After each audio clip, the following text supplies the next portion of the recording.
આ કિસ્સો મારે તમારી બધાની વચ્ચે મૂકવો છે. અને બહુ રેર હું જ્યારે કોઈ અન્ય સમાજની વાતો આવતી હોય ને કે જે હિન્દુત્વ ઉપર વાર કરતા હોય એની બહુ ઓછી હું વાતો કરું છું, પણ ખાસ કરીને આ દીકરીઓ બેઠી છે ને એટલે મારે તમને વાત કરવી છે. એ દીકરીને મોબાઈલ આપી દીધો. દીકરી ડૉક્ટરનું ભણે, ફાર્માસ્યુટિકલની અંદર B.Pharm કરે, 3જું વર્ષ, અને સામેથી કદાચ કોઈ નામ બદલીને એને મેસેજ કરે, હાય બ્યુટીફુલ, અને સરસ મજાનો કોઈ ફોટો મૂક્યો ને એની ઉપર લખ્યું બહુ સુંદર લાગે છે, અને એની ઉપર એકાદી બે શાયરી મારી એણે. અને એ સમયમાં દીકરીનો સાવ નવરાશવાળો, ત્યારે રાતનો સમય, હાથની અંદર ફોન, ને એને એવું થયું કે થેન્ક યુ તો કહું. તરત દીકરી એવું કીધું કે થેન્ક યુ સો મચ. એટલે તરત સામેવાળા એવું કીધું કે આપ ક્યાંથી? હું વડોદરાથી. આપ શું કરો છો? હું B.Pharm કરું છું. કઈ કોલેજમાં છો? અહીંયા. હું પણ B.Pharm કરું છું. મને પણ ડૉક્ટરનું પાત્ર છે ને એને હું શોધી રહ્યો છું. બરોબર છે, મારા પપ્પા જોણ બાબતનું નક્કી કરે જ છે, એટલે બેની વચ્ચે મિત્રતા થઈ. રોજ સાંજે 10-11 વાગ્યાનો ક્રમ, એ રોજ કલાક 2 કલાક વાતો થાય. છોકરો એની જ્ઞાતિ છુપાવે છે, છોકરી જેટલું છે ને એટલું બધું સાચું કહી દે. એને કયો કલર ગમે, ક્યાં જવું ગમે, એટલે છોકરો છે ને બીજા દિવસે એ કલરની કંઈક વસ્તુ લે અને આ દીકરીને એવું કહે કે મેં તને તારી કોલેજની બહાર તારા વોચમેન છે ને એને આપી છે, તારા માટે એક નાનકડી હું ગિફ્ટ મોકલાવું છું. ત્યાં સુધી કે દીકરો 15-17 દિવસની વાતચીત કર્યા પછી એક 15,000 રૂપિયાની ડાયમંડની રિંગ છે ને એ પણ એને સોનાની મોકલાવે છે. તમે સમજજો, મેં તમને કહ્યું એમ કે ઘરની 4 દિવાલ છે ને એ જ સુરક્ષિત છે, બાકી દુનિયાનું કોઈ સ્થળ સુરક્ષિત નથી. એને રિંગ મોકલાવે એટલે આ દીકરી રિંગ લે એટલે તરત અંદરથી લાગણી થાય કે હા હોના ભાવ તો ₹1.25 લાખ. અને આપણને કોઈ એક રિંગ દેતું હોય તો આપણી પ્રત્યેને લાગણી હોય કે તો જ દેતું હોય ને, કે એમને તો કંઈ કોઈ દે નહીં. આ છોકરાનું ક્યારેય મળી નથી, તેમ છતાંય જોતો કેટલી કેર કરે. રોજ મને પૂછે તું થાકી ગઈ, તે કંઈ ખાધું? મારા મા બાપ તો મને કોઈ દિવસ આવું કંઈ પૂછતા નથી. સમજો, ભૂલ અહીંયા થાય છે. દીકરી છે એ રિંગ સ્વીકારી લે. દીકરો બહારથી દૂરથી જોવે છે, ઓકે બરાબર છે, જે કામ કરવું હતું ને કામ થઈ ગયું હવે મારું. અને કેટલી સ્માઇલની સાથે એ સ્વીકારે. એ સ્વીકાર્યા પછી જેવું એ ખોલતી હોય ને એટલે તરત જ પેલો એને ફોન કરે. નંબર તો એક્સચેન્જ થઈ ગયો હતો ત્યાં સુધીમાં, કે તું થોડીક વાર ખમી જા, આજે આપણે કોફી શોપ પર પહેલી વખત મળીએ છીએ અને હું ઈચ્છું છું કે મારી રિંગ છે ને મેં તને આપી છે ને તે હું મારી જાતે પહેરાવું. એટલે દીકરીને તો એમ થાય કે ઓહો દિલ ગાર્ડન ગાર્ડન. તમે સમજો, આ વાત તમે સાંભળો છો તોય તમને એમ થાય છે ને કે બરોબર છે, આ તો બહુ મજાની વાત ચાલે છે. તમે સમજવાનો અંત કે ઓટલો ગંદો આવે છે ને. એ 15,000ની કિંમતની અંદર એ દીકરીનું, મેં તમને કહ્યું એમ કે આ 10 રૂપિયાની હતી ને પહેલી 100 રૂપિયાની હતી, અને કોઈક એક્સચેન્જ કરવા આવ્યું. દીકરીની કિંમત કરોડોની અંદર હતી, કારણ કે એ ચરિત્રવાન દીકરી હતી, ઉજળા સમાજની દીકરી હતી. પણ એની વચ્ચે એ દીકરી 5 વાગે એની કોલેજથી છૂટે એટલે કેફેનું એડ્રેસ આવે. એ કેફે ઉપર એ મળે એને. પેલો છોકરો છે એક સરસ મજાના રૂપ રંગની અંદર તૈયાર થઈને આવે. હજી પોતાની જ્ઞાતિ છુપાવે છે કે હું કઈ જ્ઞાતિમાંથી આવું છું. અને આ એ જ્ઞાતિ છે કે હિન્દુત્વની ઉપર, સનાતન ધર્મની ઉપર જે વાર કરે છે. 5 વાગે એ છોકરી છે એની સાથે પહેલી વખત મળે એટલે 15 દિવસની વાતચીત કર્યા પછી છોકરો કદાચ નો થોડો ખારો લાગતો હોય તો એને એમ થાય કે ના આનાથી સારું કોઈ દુનિયામાં બીજું કોઈ પાત્ર જ નથી. તમે સમજો ત્યાં સુધી કે દીકરીનું B.Pharm પૂરું થાય ત્યાં સુધી એના સંબંધો છે એમને રહે. અને એ દીકરી એવું કે મારે ભણવા માટે હવે વિદેશ જવું છે, મારે M.Pharm અહીંયા નથી કરવું. એટલે છોકરો એવું કે આપણે એમ કરીએ કે આપણે બે જતા રહીએ અને આપણે લગ્ન કરી નાખીએ. કદાચ તારા પપ્પા છે એ તને ભણાવવા માગતા હશે, પણ હું તને ભણાવીશ જ ને, મારી ઘરે ક્યાં તાણ છે, હું તને અહીંથી મારતે ભણાવીશ. એનું B.Pharmનું 4થું વર્ષ છે એ પૂરું થાય છે. અને એવા સમયમાં એના પપ્પા 9 લાખ રૂપિયા જેટલું ઊંચી ઉધારાના થોડાક કરીને એ દીકરીને ભણવા માટેની વ્યવસ્થા કરે અને દીકરીને એ પૈસા આપે. એટલે દીકરી છે ને તરત એવું કે તારે મારે તારે જ જવું છે ને, કે હું તને આપું છું, તું આપણું બેનું કરાવી નાખ. એને ટિકિટ કરાવી નાખે. એને વિદેશની યુનિવર્સિટીની અંદર ખોટું એડમિશન મળી ગયું છે, આવો ફેક લેટર દીકરી સુધી પહોંચાડી દે. અને પછી એમ કે આજની આપણી ફ્લાઇટ છે. એના પપ્પાની હરખભેર કેટલા હરખથી એને મૂકવા માટે આવે કે મારી દીકરી ભણવા માટે જાય છે. અને જેવા પપ્પા જાય એ છોકરાએ આ છોકરીની સાથે ત્યાં સુધી કે હું તને ટિકિટ નહીં કે ફોટો નહીં બતાવું, હું તને સરપ્રાઈઝ આપીશ. અહીંયા અંદર જાય ને ત્યારે ખબર પડે કે એનું પ્લેન તો દુબઈનું છે. દુબઈ જાઉં છું એટલા માટે કે આપણે ત્યાં લગ્ન કરીએ, 5-15 દિવસ ફરીએ અને પછી ત્યાંથી જતા રહીશું. દીકરીને ભોળપમાં માનીએ ગઈ, કઈ વાંધો નહીં આપણે દુબઈ જઈએ છીએ. એ છોકરો એને દુબઈ લઈ જાય, પછી એક હોટલની અંદર સ્ટે કરે. આજ સુધીમાં કે મેં તમને કહ્યું એમ કે ક્યારે હાથ પકડીને તે એકબીજા બેઠા નથી, એ ડાયરેક્ટ એને ત્યાં લઈ જાય છે. માત્ર વાતો થઈ છે કે કોફી શોપ ઉપર મળવાનું થયું છે.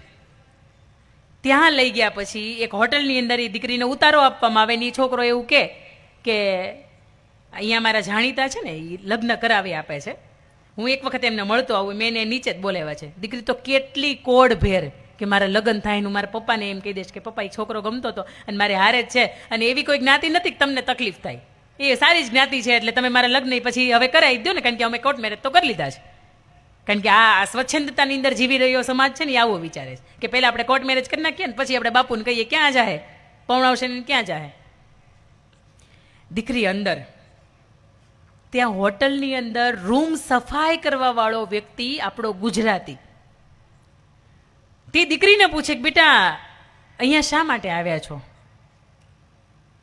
એક દીકરાની સાથે મારે લવ છે અને અમે અહીંયા લગ્ન કરવાના છીએ, 5-15 દિવસ ફરવાના છીએ અને પછી અમે ભણવાના છીએ, અમે બે ભણવા માટે અહીંયા આવ્યા છીએ.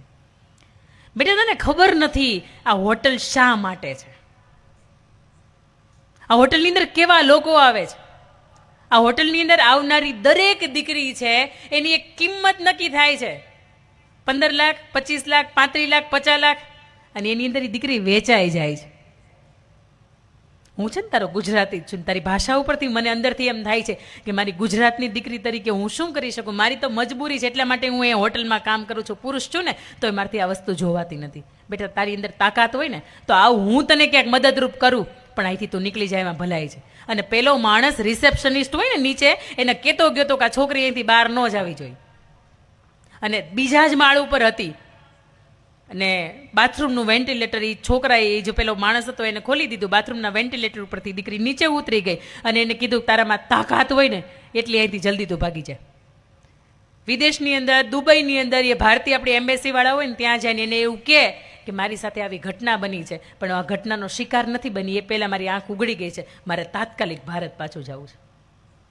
આપણી ભારતીય સરકાર છે એમની ત્યાંની એસએમબી એ મદદરૂપ થાય છે, દીકરી અહીંયા પાછી આવે છે અને ડાયરેક્ટ ઘરે જાય ને સાહેબ, એના પપ્પાને એ કદાચ આખી જિંદગીમાં એ નહીં ભેટીને રડી હોય ને એટલું રડવા લાગે છે ને એવું કહે છે કે પપ્પા મને ખબર નથી કે મારથી મોટી હું ભૂલ થઈ ગઈ, આ એક ઇન્સ્ટાગ્રામ મારી આખી જિંદગીની પથારી ફેરવી નાખત નહીં, મને નહોતી ખબર, પણ કદાચ મા કુળદેવીની કદાચ દયા હશે કે મા ઈશ્વરની મારી ઉપર કૃપા હશે અને કદાચ તમારા મા બાપના સંસ્કારો કે તમે આખી જિંદગી માથું ઊંચું રાખીને આવેલા છો અને તમારી કેટલી હાથ પેઢીના પૂન પાછા હશે ને એટલા માટે હું અહીં પાછું આવી શકી. પપ્પા હું 50 લાખમાં વેચાઈ ગઈ હોત મને ખબર નહોતી. અને આખી ઘટના જ્યારે કહે છે ને ત્યારે બાપને એમ થાય છે કે હા હા હા. અને એક સંમેલન જવાનું હતું ને મારે, એની અંદર આ દીકરી પણ હાજર હતી અને એને ખુદ એના મુખેથી મને વાત કરી છે કે બેન તમે ક્યારે પણ દીકરીઓને વાત થતી હોય ને તો ક્યારેક આ વાત કરજો કે મારા જીવનની અંદર હું આવા મોતના મુખમાંથી થઈને પાછી આવી છું કે આ ઇન્સ્ટાગ્રામ નામના આ વોટ્સઅપ આવે છે કે આ ફેસબુક આવે છે, આ સોશિયલ મીડિયા તમને ક્યાંના ક્યાં ઉઠાવી જાય. તમને એમ થાય કે મારી દીકરી તો ડૉક્ટરનું ભણે છે, એને કંઈ થોડું કોઈ પટાવીને જાય, પણ તમે અમુક ઘટનાઓ સાંભળો ને તો તમારા રૂવાડા ઊભા થઈ જાય કે આવું આપણી દીકરીઓ સાથે બને છે. કદાચ દુનિયામાં બને તો હજી એ પોસાય, પણ આપણા આંગણે, આપણા સમાજની અંદર ને આપણા પરિવારની અંદરથી બાકાત રહી જાય ને બસ જગ જીતી ગયા. ખાસ કરીને મારી દીકરીઓ અહીં બેઠી છે ને તો દીકરી ઉપર હું ભાર મૂક્યો કે દીકરી કેવી હોય. અને બીજી મારે એક દીકરીના ચારિત્ર્યની વાત કરવી છે કે સૌરાષ્ટ્રની અંદર મારું પિયર હમણાં વાત કરી કે ધારગણી ગામ, ધારગણીની બાજુમાં એક લાખાપાદર ગામ, અને લાખાપાદર ગામની અંદર લાખાપાદર ગામનો ધણી લાખાવાળો એનો સરપંચ, એની દીકરી 14 વર્ષની હીરબાઈ વાળા. આજે પણ જ્યારે તમે ગામની આસપાસ જાઓ ને તો તમને એની અંદર ખાંભીઓ ખોડેલી જોવા મળે. એ 12-14 વર્ષની દીકરી અને લાખાવાળાને અને આસપાસનો એક આપા દેવાત નામનો એક ખૂંખાર બારવટીયો એની સાથે વેર બંધાણું. અને આપા દેવાતે એવું કીધું કે લાખાવાળા તું જોઈ લેજે, જે દિવસે સમય આવ્યો ને તે દિવસે તારા ગામને હું વિફરોળી નાખીશ, જીવતા નહીં મૂકું કોઈને અને બધુંય લૂંટી જાશ. લાખાવાળો આ બીકથી ક્યાંય જાય નહીં. અને એક વખત કોઈનું મરણ થઈ ગયું ને એમાં જવું જ પડે એવું હતું, ઘરની અંદર બાપ દીકરી બે રહે, અને લાખાવાળો ગયો અને પાછળથી આપા દેવાતને ખબર પડી કે અહીંયા લાખાવાળો હાજર નથી, ચડાઈ કરો. એ ચડાઈ કરે, ગામની અંદર જેટલા પણ માલ ઢોર પશુ સાધન જે પણ હોય, સામગ્રી હોય એ લઈ જાય, અને છેલ્લે સૌથી છેલ્લું ઘર એટલે લાખાવાળાનું ઘર હોય ને આપા દેવાત આવે. એને ખબર જ હતી અંદર કોઈ નથી, તેમ છતાંય તેના ફળિયામાં આવીને એવું કે આપા લાખાવાળા બહુ મોટી મોટી વાતો કરતો હતો કે મારા ગામને હું કાંઈ નહીં થવા દઉં, હું છું ત્યાં સુધી મારું આખું ગામ સુરક્ષિત છે. પણ તું જો આપા દેવા તારે આંગણે આવીને ઊભો છે અને તારો વછેરો હોતી છોડીને હમણાં વયો જાય, તારું કાંઈ નહીં આવે. એનો વછેરો છોડવા માટે પોતાના હાથમાં રહેલું ભાલું છે ને એને એક થાંભલીના ટેકા ઉપર મૂકે છે અને નીચે બેઠો પોતે વછેરો છોડતો હોય એટલે પાછળથી 15 વર્ષની, હજી 15 વર્ષે એમના પૂરા નથી થયા, 15 વર્ષની એ દીકરી છે, હીરબાઈ વાળા છે, હળવેકથી કમાડ ખોલીને આવે અને એનું ને એનું ભાલું લઈને એની પીઠની અંદર ભૂંકાવી દે. એટલું જ નહીં, બાપુ એને નાનપણથી શીખવાડેલું કે માત્ર ચાકુ છે કે માત્ર હથિયાર છે ને ઘરની અંદર ટીંગાડવા માટે નથી, જરૂર પડે ને તો આનો ઉપયોગ પણ કરતા તને આવડવું જોઈએ. હજી હું કહું છું ગરબા ક્લાસમાં ન જાય ને તો ન જવા દેતા દીકરીઓ, કદાચ 10 દિવસની માતાજીની આરાધની નવરાત્રી નહીં કરે ને તો હજી હાલશે, પણ એની પાસે એકાદું હથિયાર એને ચલાવતા શીખવાડો, જેથી એને જરૂરિયાતનો સમય આવે ને તે દિવસે એ હથિયાર ચલાવી શકે. કદાચ એમાં પીને આવી જાય નાની એવી, પણ તમારી અંદર હિંમત તો હોવી જોઈએ ને. 5 માણા કોઈ પણ આવીને તમારી છેડતી કરતા હોય, તમારી પાસે કાંઈક તો એવું જોવું જોઈએ ને કે જેમાં તમે સ્વરક્ષા માટે કંઈક કરી શકો. આ હિંમત છે ને અંદરની આવે, આ ટાઢિયો તાવ કેમ અંદરથી આવે, એની જેમ અંદરની હિંમત છે ને એ અંદરથી આવે. એ દીકરી છે એને મારી નાખે. એટલું જ નહીં, બાપુની અંદરથી 2 તલવાર ટીંગાતી હતી, એમાંથી એક તલવાર લઈને આવે, એના કટકા કરે આપા દેવાતના, એની ગાંહડીમાં બાંધે અને રૂમની અંદર માલિપા કમાડ બંધ કરીને મૂકી આવે. વાટ જોઈને બેઠી હોય કે હવે મારા બાપુ ક્યારે આવે. હું એને કહું, હાંજ પડે લાખાવાળાને ખબર પડે કે આવ ઘટના મારા ગામની અંદર ઘટી ગઈ છે. ભાગતો દોડતો હાંફતો આવતો એક મારી દીકરી નાની છે, એનું શું થયું હશે. આવે દીકરી થાંભલીને કોર ઉપર બેઠી હોય, બાપુ તમે આવી ગયા? હા બેટા આવી ગયો, પણ તને કાંઈ નથી થયું ને? એના માથા ઉપર હાથ ફેરવે, એને વાલ કરે કે તારી માની હાજરી નથી ને મને એમ થયું તને એકલો મૂકીને વયો ગયો, મારે તને હારે લઈ જાવી હતી. નહીં બાપુ, આખું ગામ લૂંટનારો વ્યક્તિ છે ને, મને ખબર નથી કોણ છે, કોણ આવ્યા હતા, પણ ફળિયામાં ઊભો રહીને એક માણસ એવું બોલતો હતો કે લાખાવાળા તારી પાસે તાકાત નથી તું તારા ગામને બચાવીએ, કે બાપુ તમે આખી જિંદગી ગામ માટે ખર્ચી નાખી છે અને તમારી વિરુદ્ધમાં બોલતો હતો ને, મેન પતાવી દીધો છે ને જવા નથી દીધો. આવું હું તમને એની અંદર બતાવું છું. એક કમાડ ખોલે છે અને અંદર લઈ જાય છે અને અંદર એને બતાવે છે. એનું મોઢું જોઈને આ રાખાવાળાના પરસેવા છૂટી જાય. બેટા તને ખબર છે આ કોણ છે? ના બાપુ નથી ઓળખતી કોણ છે. આ ખૂંખાર બારવટીઓ જેને આખું ગુજરાત ગોતે છે, આ ઈ વ્યક્તિ છે ને એને ત્યાં મારી નાખ્યો. હા બાપુ તમારી વિરુદ્ધમાં બોલતો હતો એટલે મેં જવા ન દેવાય મારાથી.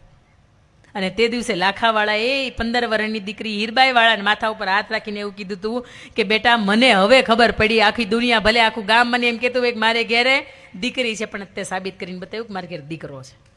સાહેબ આ દીકરીઓ છે કે બાપની વિરુદ્ધમાં કે સમાજની વિરુદ્ધમાં ખાનદાનની વિરુદ્ધમાં બોલે ને તો એ સાંભળી ન લે, સામેવાળાને ઊભા હળગાવી દે. અને આ હિંમત તમારી મારી અંદર હોવી જ જોઈએ.